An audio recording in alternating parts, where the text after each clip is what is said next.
কাউমি থেকে এলেমের দিক থেকে না, এলেমের দিক থেকে যে কয়জন আলেম উঠে আসছে, আমার দেখা মতো সবগুলা আলেমগুলা প্রথমে ভাইরাল হওয়ার চিন্তায় মিডিয়াতে আসছে।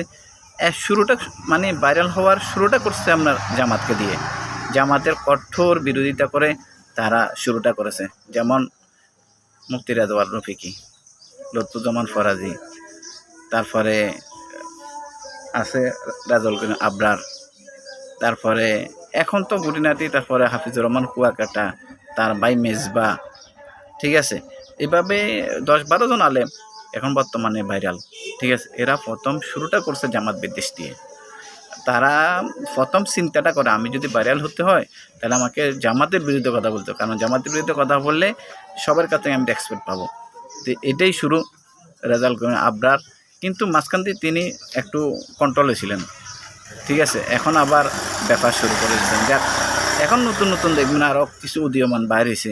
এটা শুরুটাই মানে জামাতকে দিয়ে তাদের এই ভাইরাল হওয়ার পরটা তারা প্রশস্ত করতেছে।